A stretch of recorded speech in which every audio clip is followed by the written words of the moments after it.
அஸ்ஸலாமு அலைக்கும்.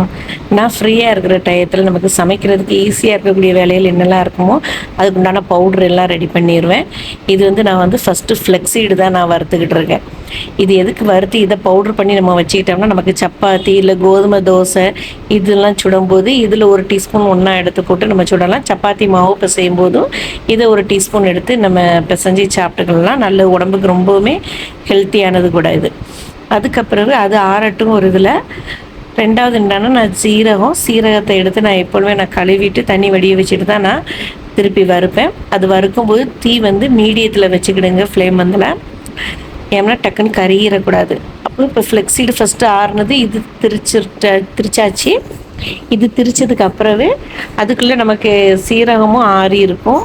அதுக்கப்புறம் சீரகத்தை மிக்ஸி ஜாரில் போட்டுட்டு அதையும் திரிச்சிட வேண்டியது தான். இப்போ இது வந்து ஃப்ளெக்ஸீடு வந்து எனக்கு வந்து 2 பாட்டில் வந்தது, 100 கிராம் பாக்கெட்டு. இதெல்லாம் நம்ம ஸ்டோர் பண்ணி வச்சுக்கிட்டோம்னா நமக்கு ஒரு வேலை செய்வோம் ரொம்பவே ஈஸியாக இருக்கும் நமக்கு. இப்போ இது ரெடி பண்ணதுக்கு பிறகு இப்போ இனி அடுத்தது வந்து நம்ம சீரகம் ஆற வச்சு வச்சுருந்தோம்ல, அப்போ அதையும் அதில் தட்டிட்டு அதையும் நம்ம இதே மாதிரி திரித்து எடுத்துக்கிடலாம்.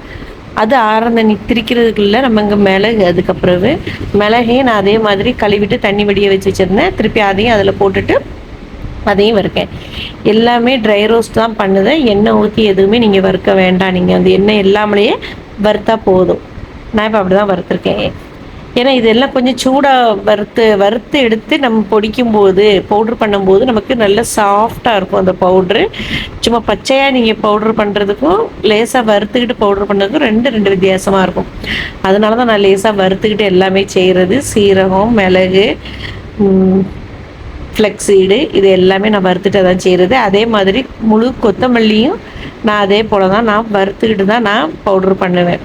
ஏன்னா கொத்தமல்லி பவுட்ரு நான் வெளியிலலாம் நான் வாங்குறது இல்லை. அப்பப்போ எனக்கு தேவையானதை ஃபுல்லாக ஒரு அரை கிலோ பவுட்ரு ஃபுல்லாக நான் முழு கொத்தமல்லியை நான் வீட்டிலே க்ளீன் பண்ணி நான் பவுட்ரு பண்ணி நான் எடுத்து வச்சுக்கிடுவேன்.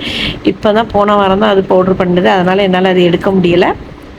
அதனால் இப்போ இதை நான் வீடியோ எடுத்திருக்கேன். நீங்களும் இதேமாதிரி ஒரு தடவை ட்ரை பண்ணி பாருங்கள். அலைக்கும் சலாம்.